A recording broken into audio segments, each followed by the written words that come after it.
All right. Thanks everyone for being with us here today. Carice, the main, there you are. I was just going to say, I didn't see you there. Thanks for joining us for the session on religion and security, creating and sustaining inclusive societies with the Global Affairs and Religion Network, GARNET. And I am one of the co-chairs of GARNET. My name is Professor Rollie, and I'm a professor of transnational security here at the Elliott School. Carice, would you like me to go ahead and introduce the panelists? Or? Yes, go right ahead. Go ahead and start the programming. Okay, great.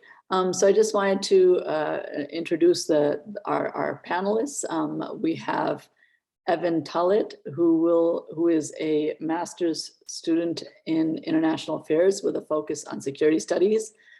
He'll be speaking on anti-Semitism and anti-Zionism.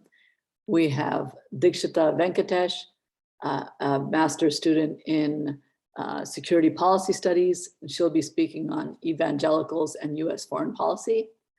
We have Jared Shackelford, a master's student in security policy studies, and he'll be speaking on French secularism. We have Sean DeBlasio, master's student in security policy studies, speaking on white Christian nationalism. And we have Noah Kurzenhauser, who will be speaking on Theravada Buddhism and Thai sex trafficking, and he is an MA student in security policy studies. With that, I would like to go straight ahead and move to Evan Talit on anti-Semitism and anti-Zionism. Thank you. Right, thanks. Yeah, I'll share my screen quickly.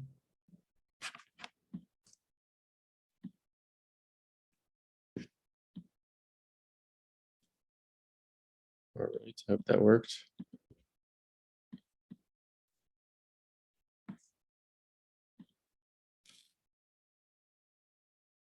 All right, can everybody see? All right. All right, yep, so thanks for everybody and for the opportunity. I think this is a good topic, particularly, for Diversity and Inclusion Week, seeing as it's something that happens a lot on campuses, even now around George Washington University's campuses. I've seen some posters related to anti-Zionism and the conflict in general. So I'll begin.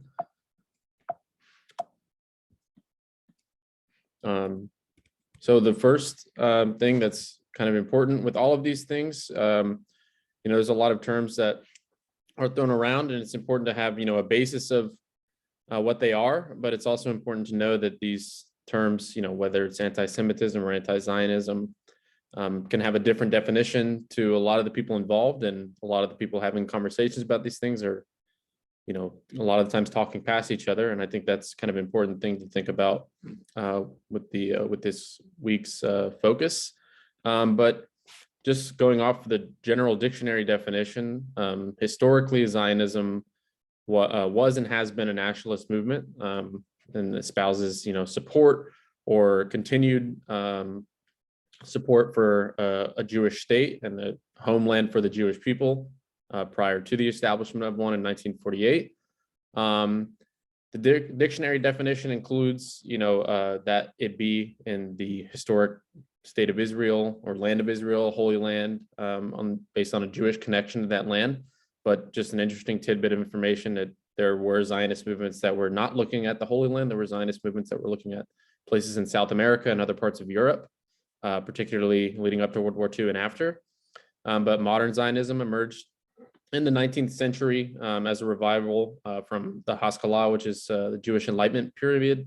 And kind of as a general goal among all of them was a reversal of the Jewish diaspora. Since the establishment of Israel, more modern Zionism, it's continued primarily to advocate on the behalf of Israel and to address threats to its continued existence and security as it exists today.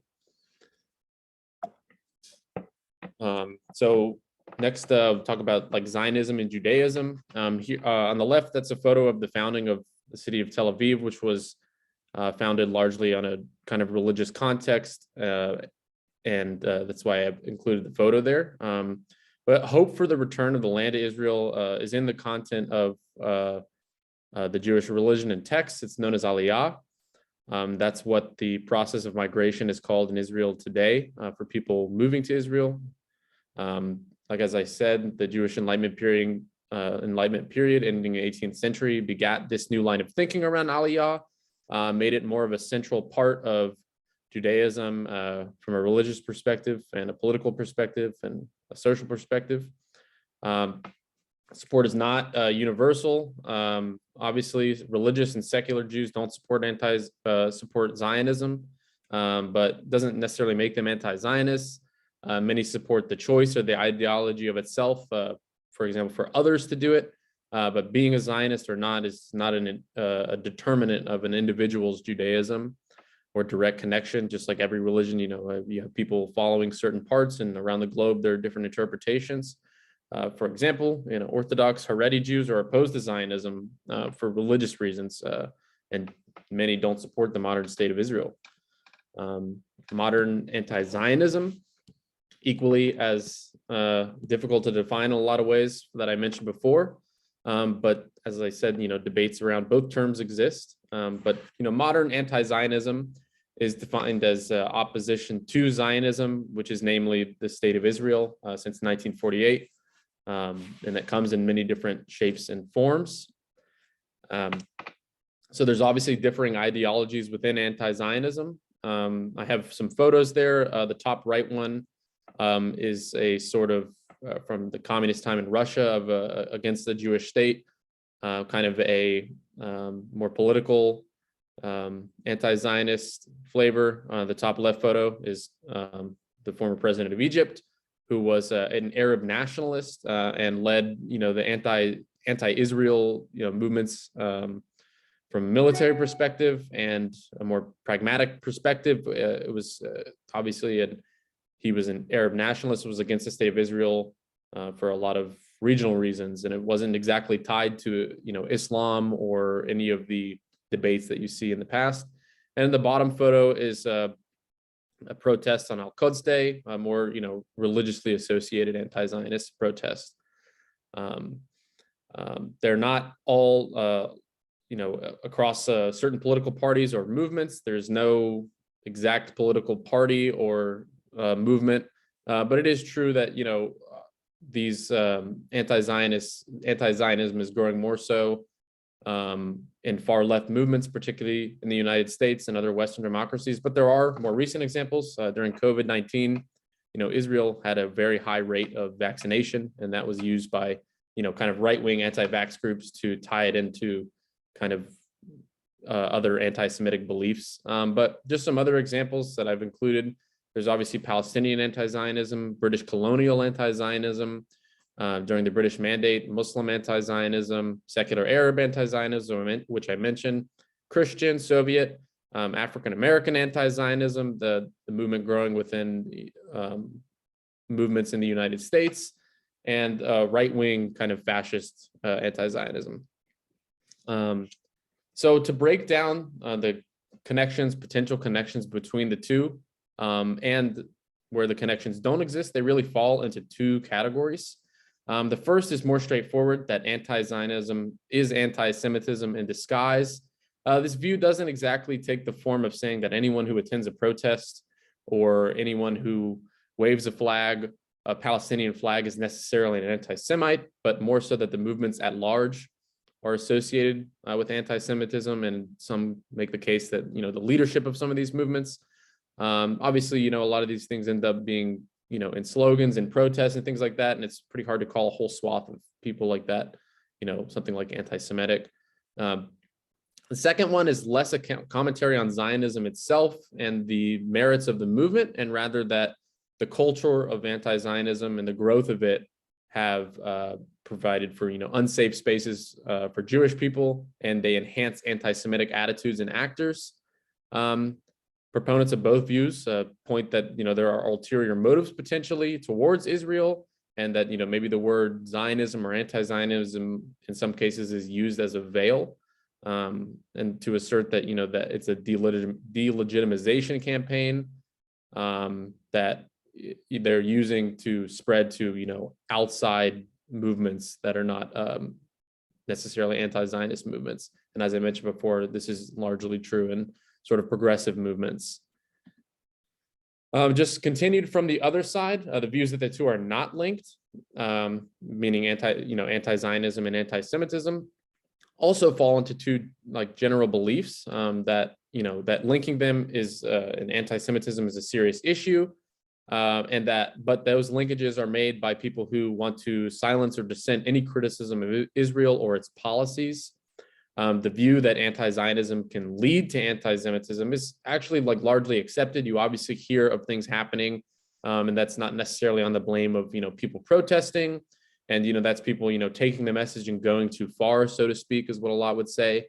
But they agree that it's an issue and that movement may need to deal with it more seriously and do more to detract itself from anti-Semitism. I put these two photos on the bottom. The one on the right is just from a protest. The one on the left, just recently, actually, even since the last time I gave this talk, the State Department accepted the view of what is basically, every major Jewish human rights organization around the world, that comparing Israel to Nazis is basically defined as anti-Semitic. And I just thought I put that in there because the State Department recently accepted that view, as well as a lot of other governments around the world. And that's the end. I'm going to stop sharing my screen and move back. Great. I hope. Thank you so much, Evan. Let's see. There we go. Stop share. Excellent. Thank you so much. I'm going to move right on to the next panelist, and then when everyone is done, then we're going to move to Q&A. So with that, next, I would like to move to Dikshita Venkatesh on Evangelicals and US foreign policy. Thank you, Professor, and thank you, Caris, for this opportunity to speak at the Inclusive Excellence Week. So I am going to be talking about evangelicals and their impact on US foreign policy.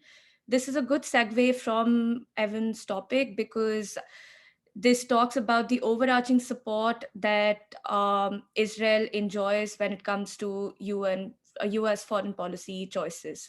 So I'm going to begin with a brief overview on who evangelicals are and how they're different from mainline Protestants. And then I'm going to move on to the foreign policy part. So the word evangelical comes from the Greek word evangelion, which means gospel or good news. And this directly corresponds with the idea that Jesus Christ is the savior of humanity. So any person, church, or organization that is committed to this gospel of Christ being the savior is considered to be an evangelical. So more recently, in 1989, David Bebbington came up with the Bebbington Quadrilateral, which basically highlights 4 aspects that can be used to define an evangelical. And this is very widely accepted by the National Evangelical Association as well. So the first is biblicism, which is the idea that Bible is inherent in its claims of the nature of the world and the nature of God. Second is Christocentrism, which is the belief that the only way to attain salvation is through belief in Jesus Christ. Third is conversionism. Again, the only way to attain salvation is by converting people to Christianity. And fourth is the idea of activism, which is the idea that faith should be a part of people's public lives, and the aspect and the idea of good news has to be spread as much as possible. So these 4 aspects can be used to distinguish evangelicals from mainline Protestants, because Protestants tend to have a more adaptable theology and a more modern theology, actually. So for instance, they don't consider the Bible to be an inerrant word of God. Rather, they see it as a historical document that has the God's word in it, along with a lot of important truths and claims about the nature of the world, which is subject to interpretation according to the times that we live in. Secondly, they are more accepting of other religions and their traditions of helping people reach salvation and establish that connect with God, and they don't consider Jesus Christ to be the only way to salvation. And thirdly, they see faith, they do believe in the idea of sharing their faith and beliefs with people, but not for the purpose of conversion. They just, and they're certainly not concerned with the idea of spreading the good news that Christ is the savior of humanity. So, based on this quadrilateral, it was estimated that in by 2018, this movement constituted 47% of the American population and has a significant footprint in the White House. So, every president since Jimmy Carter has had some influence of evangelicalism in their foreign policies. And because of this close tie with the White House, evangelicals have been able to exert a very significant impact on US foreign policy. And there are three areas that they're most concerned with. First, being Israel, which is of utmost importance to them. Second, humanitarian assistance and religious freedom. So, I'm going to be talking about Israel first and combine humanitarian assistance and religious freedom for the sake of time. So, the evangelical support for Israel comes from the Christian messianic tradition, which goes back to the early days of Christianity. The more immediate roots of this faith can be traced back to the Protestant groups, which, in the wake of the Reformation, took a renewed interest in the prospect of Christ's second coming. So they basically read the Old Testament in a new manner, and they this led them to believe that Jews will play an important role in the events of the end times. So basically, in their eschatological scenarios, the return of the Jews to Palestine was one of the first steps in the advancement of the messianic timetable. And along with these beliefs, courtesy to William Blackstone, the American evangelist, he believed that the United States had a special role to play in this God's plan for humanity, that of a modern Cyrus to help restore Jews to Zion. He believed that God had looked favorably upon America on account of its moral superiority over other nations, and that America would be judged, among other things, uh, according to the way it carried out this mission. So this enabled American evangelicals to combine their messianic beliefs and their understanding of the course of human history with their sense of American patriotism. So, although they have often criticized American contemporary culture, they've remained ardent supporters of the American Commonwealth. So, this belief, ever since the beginning of this belief, there have been significant foreign policy priorities that have been bestowed upon Israel. So, for instance, during the Cold War times, Israel happened to be the largest recipient of US foreign aid in history. Since 1951, US has given about $193 billion in economic and military aid. A vast of its bulk was since the Camp David Accords in 1978. So this is not just simply more than any other country, it is more by a very, very wide margin. The second highest recipient during the Cold War was Egypt, which received $118 billion over the same period, but this only accounts for 61% of the total amount that Israel received. Also, this money is way more than what Iraq, Afghanistan, and Pakistan received combined, and more than Vietnam during the decade-long US reconstruction and counterinsurgency efforts over there. And even surprisingly, more than all of Europe during under the Marshall Plan. So even in the more recent times after the Cold War, when John Kerry was sworn in as the US Secretary of State in the early 2013, the war in Afghanistan was in its 12th year. There was a civil war going on in Syria that was threatening to destabilize the Middle East, even already after reeling from the after effects of the Arab Springs. China was rising. There was a renewed Russian assertiveness at that time. Kerry could have focused on any of these issues, but a bulk of his tenure was focused on restarting peace talks between Israel and the Palestinian Authority. So similarly, during the 2012 presidential elections, Republican nominee Mitt Romney traveled abroad, but between his visits to UK and Poland, instead of visiting the US troops in Afghanistan or visiting the leaders of rising powers such as India and China, he decided to go to Israel. So, this prioritization of Israel in the US foreign policy has been mirrored throughout campaigns. So, I see Professor Lal raising a hand. So, I'm going to move on to humanitarian assistance and religious freedom. So, these ideas stem from the biblical theory of the Good Samaritan, that Christians need to help the needy. But essentially, since 2001, there has been a tremendous shift in the US aid policy from having a secular emphasis to a faith-centric one. And this can be, courtesy to George W. Bush. When he entered the White House, he surprised everyone by declaring that religious groups had been systematically discriminated against in the awarding of government contracts and funds.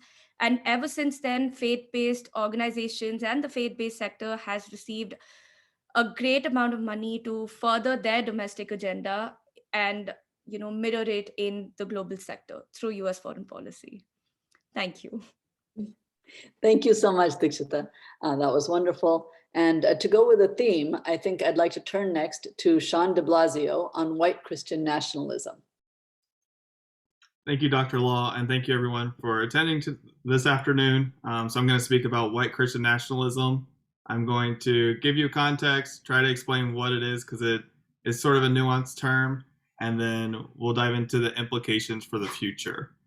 So first off, white Christian nationalism became very popular around January 6th and the insurrection of the Capitol. We saw lots of pictures of individuals wearing Jesus Saves 2022 shirts. We saw Jesus with MAGA hats. We saw crosses erected on the Capitol lawn, and we saw gallows. So January 6th and the insurrection was led by a well-organized group and a reactionary movement to the Black Lives Matter movement that predated it in the summer of 2022, where protests around the nation and around the world were protesting for racial justice and equality. White Christian nationalists viewed these protests and led up to January 6th as an attempt to protect, or saw January 6th as an attempt to protect the white patriarchal order that they rely so heavily on for power, for economy, and for their daily lives. As white Christian nationalists continue to struggle for power in the 2020 election, policies through the democratic process, they're now turning towards a more militant and more violent path. And we're also seeing this at a grassroots level. So what is white Christian nationalism? It's a cultural framework, but it's also a political ideology. It encodes white, culturally conservative, and natural-born citizens as being the proper or the right or the within group in America. White Christian nationalists tend towards a xenophobic narrative that appeals to the homeland and protecting the U.S. liberty and freedom for themselves. White Christian nationalists are also corrupted by conspiratorial thinking and sentiments. In fact, 73% of white Christian nationalists agree with QAnon conspiracy theories, and they actually push these on social media regularly. From conspiratorial thinking and Christian nationalism, they have a mutually reinforcing effect for white supremacist beliefs that actually correspond with an increase in anti-Semitic beliefs and positions. So white Christian nationalists at the end of the day believe that the US was founded as a Christian nation. That's their number one founding principle, and that the success of the US is tied to following Christian doctrine, which is where they start to work in patriotism and this notion that they are working on at the behest of the US. And it's all a part of God's plan. The history of white Christian nationalism in the US dates back to the late 1600s and the 1700s, with Puritans conquering the promised land of New England in the same respects as the biblical stories of the Israelites conquering the promised land that God bestowed to them. Anyone who was a non-Protestant Puritan was seen as either an enemy or someone who was not allowed to have the same rights as them. and it instituted this power structure. So for instance, Catholics were not allowed to hold public office until the 1800s. Quakers were actually outlawed and violently persecuted. And then Mormons in the later 1800s were expelled from Missouri, and their practice of polygamy was legally banned across the US. Puritans saw themselves as the plight of Israelites and considered themselves God's chosen people for the Americas. Christian nationalists then turned this into a narrative that justified enslaving Africans brought from Africa in the 1700s, 1600s. And then as this narrative needed to change with the changing of the population, they turned it back to the biblical stories of Ham seeing his father Noah in a drunken stupor following the ark. And because of that, God condemned Ham, his son Canaan, and Canaan's offspring to a life of slavery and servitude. This narrative helped them push for slavery in the US and justified it as a legal statute. The narratives have changed with each era. So now we see as the US expanded across the West, the promised land became the Western US, that is now California, Texas, and the enemy became immigrants crossing the southern border, which we're now seeing as a common issue in our daily political rhetoric. So from this, across all this time, we've seen white Christian nationalists become a densely organized structure that's made up of a broad interconnected network of right-wing policy groups. They have legal advocates, they have long-term organizations with very deep pockets. They have a legislative initiative that you can look at pretty much any state house these days to see policies being implemented. And then we have sophisticated data operations as well that allow for broader exposure of their policy narratives. So in the current context of where white Christian nationalists is going after the January 6th insurrection, and currently, it's becoming a major push against the LGBTQ community. We're seeing an explosion of anti-trans and anti-LGBT or don't say gay bills across the US, with Florida just recently instituting them. Since, or just 2022 alone, nearly 250 anti-LGBT and anti-trans bills have been proposed in state houses, and a significant number increased following 2018 and the midterms of 2018, which were very polarizing. Another piece that has become interesting is that the far right has started to look towards Russian President Vladimir Putin as being a leader of the white Christian nationalist movement because he is the head of the Russian Orthodox Church, and he's seen as being ordained and supporting the white ethnic race, as opposed to US politicians that they feel do not support their initiatives. So this creates quite an issue when we're supporting the Ukrainians and trying to protect democracy across the world and here at home. Thank you. Great. Thanks so much, Sean. That was excellent. I'd like to now move on to France and Jared Shackelford on French secularism. Hi, everyone. Today I'm going to be speaking, as Dr. Lal just said, on French state secularism. What is religion's role in the state? What is the state's role in religion? French society has long fluctuated between extremes on both sides, with the state sometimes exerting strong influence on the religion that its citizens practice, and conversely demanding that they keep their beliefs entirely private. As far back as the Middle Ages, French nobility competed with the Pope for influence over French Catholics, with King Philip IV going so far as to arrest and imprison Pope Boniface VIII after his attempts to exert control over French state affairs. By 1789, in the French Revolution, Catholicism was still the official state religion of France, but with certain special privileges and increased autonomy for French clergy. The church's revenue in France was estimated to be up to 150 million livres, an immense sum. French clergy owned about 6% of French land, operated schools and hospitals, was entitled to collect the tithe, or 1/10 of agricultural production, and was exempt from direct taxation on its earnings. At the beginning of the French Revolution, the French monarchy was nearly bankrupt. King Louis XVI was forced to call the three estates of French society, nobility, clergy, and everyone else, in order to gain much needed funding. After the three French estates were called and began enacting sweeping reforms over nearly all aspects of French society, the clergy agreed to give up the tithe and allow the French government to control future funding. While the revolution was chiefly about reforming and then overthrowing the existing political order, many revolutionaries were also fighting against the excesses of the church. Eventually, the Revolutionary National Assembly nationalized all church land in France. By July 1790, the new French government approved the civil constitution of the clergy, which redrew dioceses to match state political boundaries, created a new pay scale for the clergy, and allowed citizens to elect their own priests and bishops. The government also decreed that all clergy must swear loyalty to the government or give up their salary and position. These measures were highly inflammatory and contributed to the outbreak of a large rebellion in the Vendée region that ultimately resulted in over 240,000 deaths. As the revolution continued and repression against French clergy became increasingly severe, the revolutionary government created their own religious equivalents for French citizens to follow.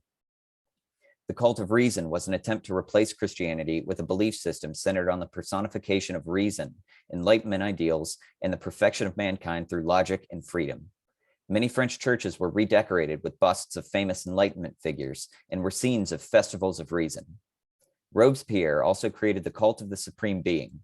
Robespierre believed in the existence of a God and further believed that the French needed some form of religion in their lives in order to be virtuous, good citizens. In practice, however, the short-lived cult of the supreme being was little more than a personality cult for Robespierre himself, meant to cement his hold on power.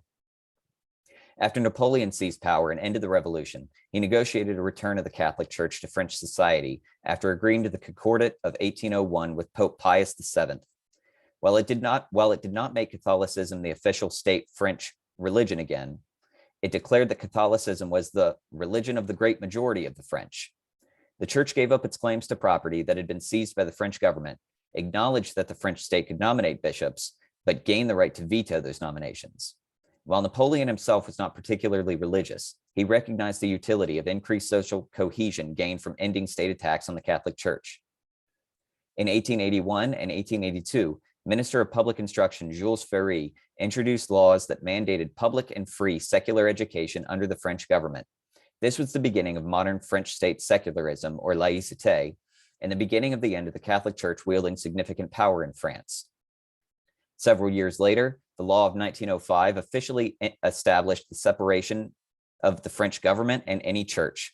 It abolished Napoleon's Concordat of 1801 and ended the system of recognized religions. These two laws paved the way for the modern secularism practiced by the French government.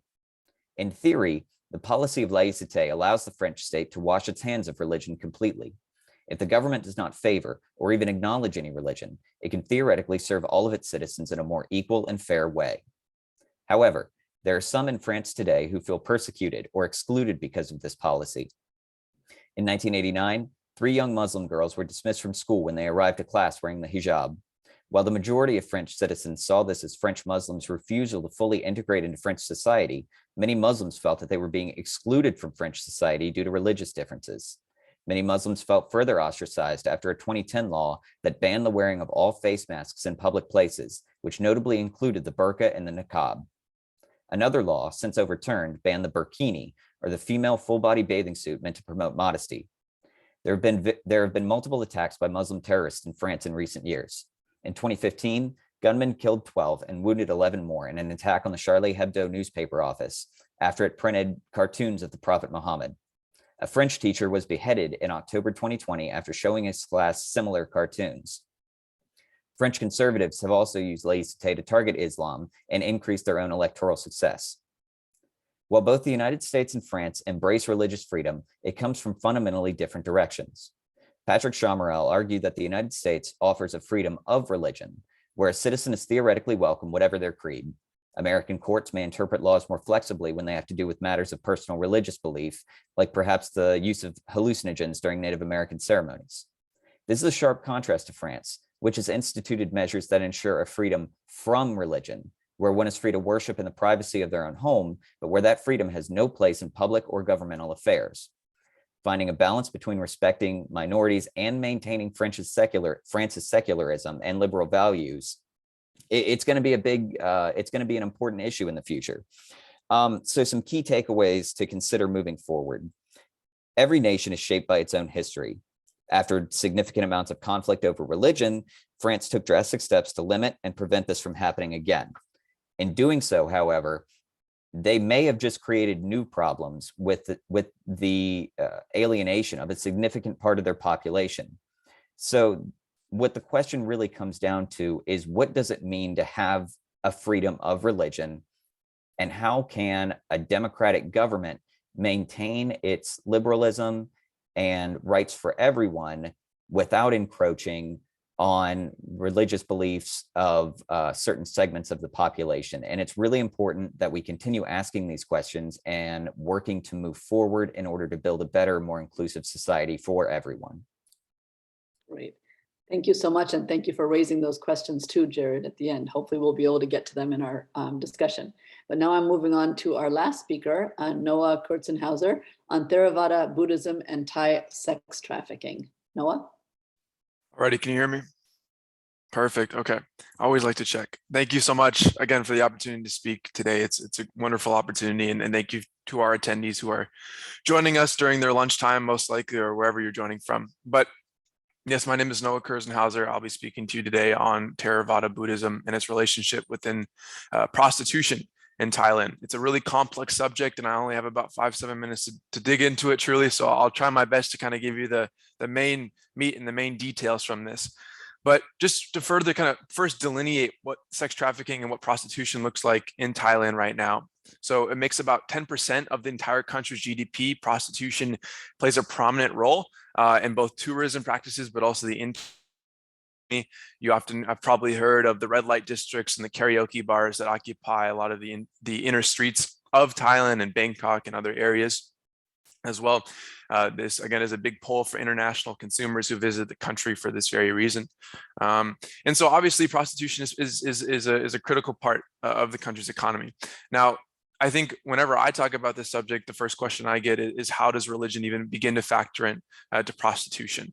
Now, Thailand is 95% Buddhist. Primarily, all of them are practicing a strain of Buddhism called the Theravada doctrine. There's different doctrines. So the Mahayana, Theravada are some of the main ones. You also have ones like Japanese Zen Buddhism, right? And so amidst all these doctrines, there are different interpretations of what Buddha is saying, or the kind of the hallmarks of each of these religions. Now, in terms of Theravada Buddhism, one of the distinguishing traits in it is that it really emphasizes the individual. So in other strains of Buddhism, like Mahayana, there's an emphasis on the community and building together spiritual knowledge through the community.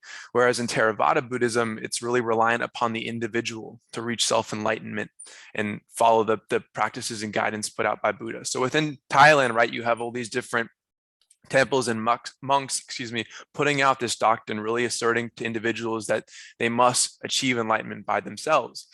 Now, one of the biggest aspects or philosophical or religious, I like to call Buddhism kind of a philosophy, quasi-religious doctrine. I think it's a little bit of both. But when we look at it, one of the biggest aspects of Theravada Buddhism that is important to individuals in Thailand practicing Buddhism is that of karma. Now, karma is this idea that life is cyclical and carries over through different lives. And so you're carrying the spiritual energy throughout your multiple lives that you live.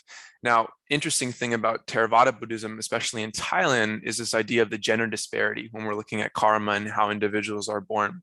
Now, in Thailand, the general consensus is, especially among the old guard monks, is that women are born karmically inferior to men. And it's not to say that men are born with perfect karma, right? Everybody needs to work on their karma throughout their lives within this doctrine, but women themselves are born karmically inferior. Now, there's a couple different ways within Thailand that you can mend your karma. A couple of the prominent ones are actually becoming a monk, right? And so that's what you see with a lot of Thai men or Thai boys. They join the temples and they become monks, and they're able to mend their karma that way. But some other prominent methods include almsgiving, supporting the temples financially, things of that nature. Now, this is where we see the intersection within prostitution within the country. So what we've kind of delineated and what we see here is that we see an entire female population, right, born karmically inferior and told to mend their karma by Buddhist authorities. Now, unlike men who have the option to become a monk and join the temples and mend their karma that way, women aren't able to. Women can become ordained nuns, but the spiritual impact of such a decision and a job is relatively minimal to becoming a monk. And so what women are then forced to do is figure out ways to mend their karma. And like I just said, one of the other prominent methods that we see is almsgiving. What we see on the ground in Thailand, in these more rural communities, are young women being forced to go out and work and earn money for their families. And that money is then rerouted into the temples via almsgiving. This is not a hypothesis or me just kind of wishy-washing around the subject. This literally happens on the ground. And there's been multiple interviews. Researchers have gone out and talked with women within the prostitution trade within Thailand. And the women say that they feel a spiritual need and a commitment to their family, but also the temples themselves to mend their karma and support the temples. And so what you see is the women entering the prostitution trade because there's a lack of alternatives for them to mend their karma. They earn that money, and then they go ahead and send it to their family. And then when the monks come by for almsgiving, they're either supporting that money with food, and so they give the food to the monks, or they're actually doing direct cash donations in that way. And so it's a very complex picture, right? And I think there are some cases, I always like to preface this too. I prefaced this when I gave this talk a bit ago in March, is that, there's a lot of temples that are doing a lot of good work. But there are temples that are, unintentionally or intentionally profiting off this trade. So the unintentional aspects, like we just talked about, is the almsgiving, where the women are kind of being forced into due to a lack of spiritual alternatives to mend their karma. But there's actually also been direct cases of temples engaging in prostitution. You see temples actually, there was a case where they designed a 7-story building on monastery grounds. All the money to build that building was taken from prostitution. There's temples that are directly engaged within narcotics trafficking, prostitution, extortion, things of that nature, right? And so it's important that we recognize that although these institutions are, I guess, relatively holy, there are institutions that their practices aren't too holy, to put it very simply. And so moving forward, right, this complex issue that we're looking at in terms of prostitution, the lack of alternatives for women within Thailand to mend that karma, and then the actual temples themselves and what they're using that money for. I kind of really delineate two main policy recommendations. I'm a policy head, right? So I always like to try to put out recommendations to try to begin to rectify these issues. So number one, the one thing that I was looking at is really tracking the actual where this money is going to in the temples and the almsgiving. A 1962 Sangha bill, I believe it was 1962. It's a little bit early in the morning still for me. That's why I have my coffee. 1962 bill kind of delineated that temples are required to do internal auditing of their finances. This has been a tricky, thorny subject because you don't want to encroach upon religious freedom. And the Thai authorities have struggled with this in terms of figuring out where the money is going within these temples. But I basically posit that, look, if the temples themselves in Thailand can petition the government for actual financial support, they themselves must be recipients of governmental regulation. And so we can begin to track which money is coming from where the almsgivings are coming from, how that relates to prostitution. And it also allows us to specifically look at those concrete experience or those concrete situations where the temples themselves are actually truly and intentionally engaging in illicit activities. So regulation is number one, and that has been attempted in 2017 by the military junta. It was widely approved by the Thai population. The only people who really didn't approve of that were the actual monks themselves. So I guess you can imagine why that might be. Number two, the second alternative and my final recommendation that you can take away from this little brief foray into this complex topic is this idea of socially engaged Buddhism. So like I said previously, Theravada has this emphasis on the individual. And what I argue, and I've talked with Buddhist scholar about this before too, and it fits under the purview of the main doctrine, is recentering the discussion into looking at societal ills and social injustices, inviting the actual Buddhist monks in the Buddhist establishment to serve as a legitimate policy stakeholder in terms of addressing these political issues. And so it's about inviting religion and not demonizing them, inviting them and not waiting for them to take action, but inviting them to take action and forcing them to the table. So with that, I will yield back to Rollie, and I look forward to any questions that may come up. Great. Thank you so much, Noah. Very stimulating discussion. And I'd like to open the floor to questions from our attendees, or even other panelists for that matter.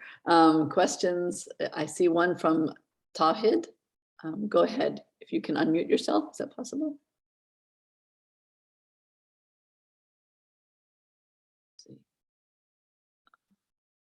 Let's see, I cannot hear Talit. Carice, is he unmuted?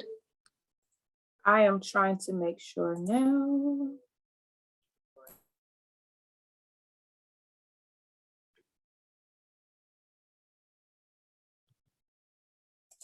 You should be all good now. Okay, Talit, yeah, there you go. Can you hear me now? Yes. Well, thank you so much. I'm Talit from International Policy MIPP program, ESIA. Congrats to all the panelists. Wonderful talk. I'm not going to take much time, but I'll just go one by one. One.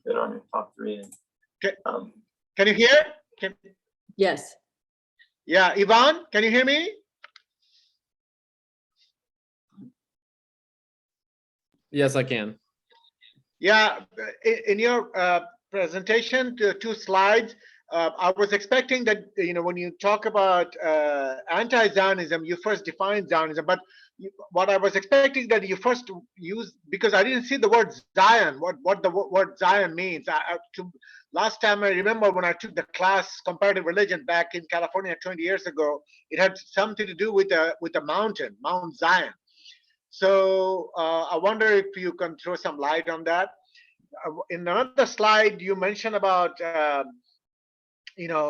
anti-Zionism and anti-Semitism, and I agree with you. There are two different things. They're separate things.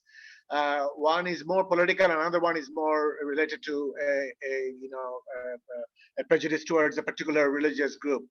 Okay, so and third thing is this Nasser business. This the Russian anti-Zionism. That was a plague. Russia was never interested on Palestinian rights. They had their equal line with Israel, and Nasser couldn't deliver Palestine. And many of the people said that Palestinians, after following Nasser, actually had to pay a higher toll, because Nasser actually was more ambitious to become a leader of the Arab world rather than the cause of Palestine. So I'll just leave it there. But I enjoyed your presentation. But if you next time when you present, if you when you go for anti-Zionism, first define Zionism with the word Zion. So that's one thing. But another name or another term I was expecting in your presentation was Theodore Herzl, the British exchequer, the banker, forgot his name, who was extremely influential to hold the Britain to give a mandate in Palestine to establish the state of Israel. I forgot his name, but I think you know. Now let's go back. Let's now turn to the presentation of Jared. I like Jared. The two things. United States, nation, government, and state are two different things. Democratic government and democratic state are not same thing. In the United States, the founding fathers, the Federalist Papers, enshrines some fundamental rights, something that you do not probably see in France. And that's why, you see many of the, during the war on terror, many of the terrorist attacks happen in France, and also not only in France, in French-speaking countries like Belgium. And the reason was because some of the incidents you mentioned, especially, very persecution of Muslim girls wearing some kind of Islamic, tradition, and state taking action, which is something you do not see because in US, because over there you have in the Constitution you have the right of religion, other things. Theravada Buddhism, Noah, you have Theravada Buddhism also in Myanmar, in Bhutan, in Southeast Asia. But as you rightly mentioned, I was like, I could not really see the connection between Theravada Buddhism with prostitution. But of course, the topic of this webinar is security. So what I'm trying to say that prostitution is causing some security threat for Thailand, or is it Theravada Buddhism? So if you could throw some light. And finally, to Dikshit and to Dr. Lal,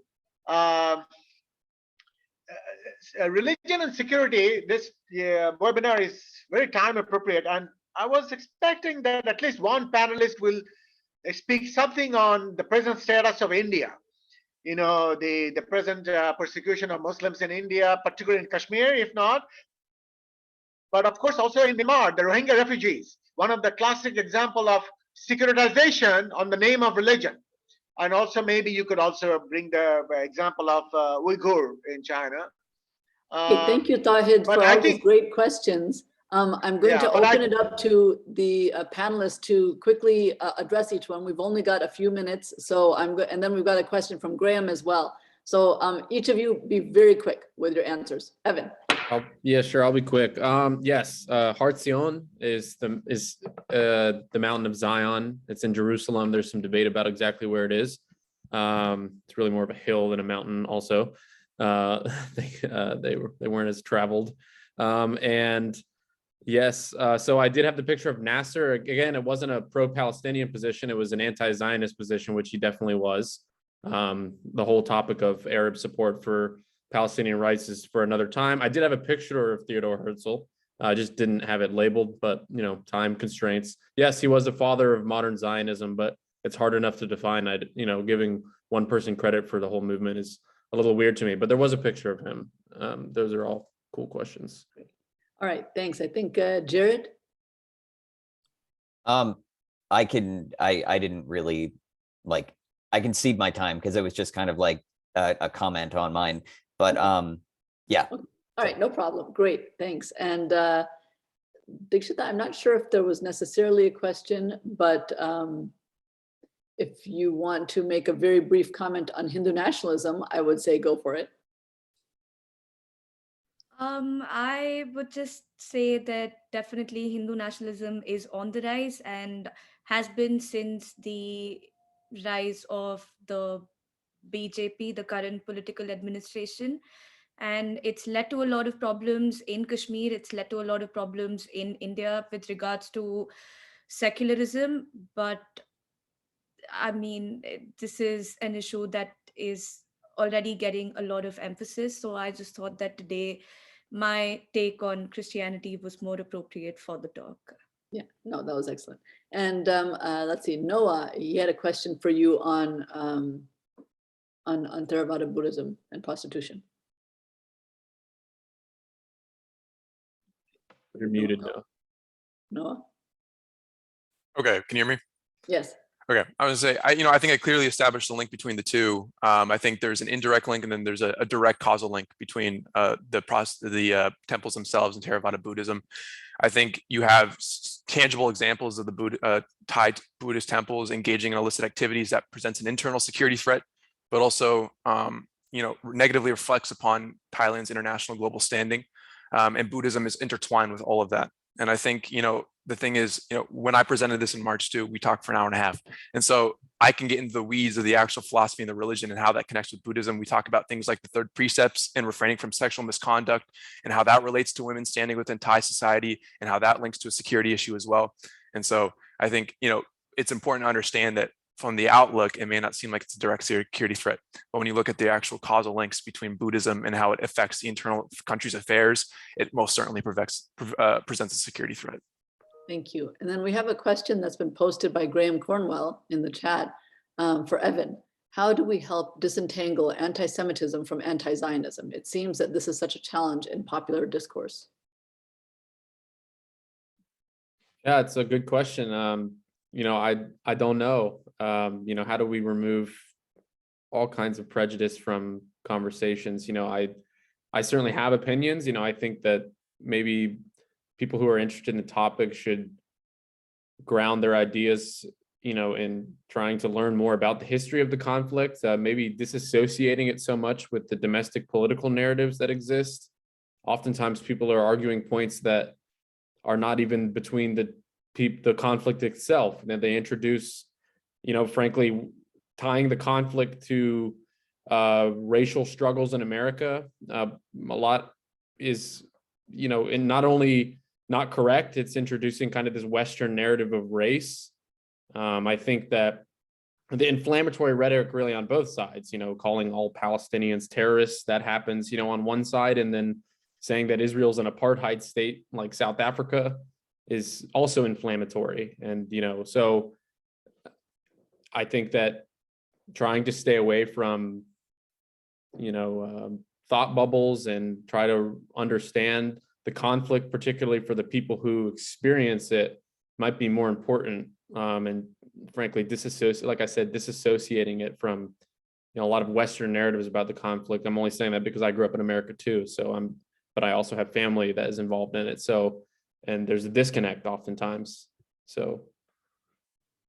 Yeah, I think that's a good point. I remember during our very animated discussion that we had in Garnet, we discussed different possibilities of how people can, in a very balanced way, discuss Zionism and the state of Israel, and whether you want a two-state or a one-state solution or whatever, without making charges of anti-Semitism necessarily, and making blanket statements, trying to kind of, look at the actual issue rather than maybe labeling people. And maybe one of the issues to think about, but I think it's very, very interesting.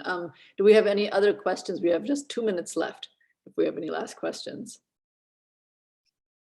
from the floor.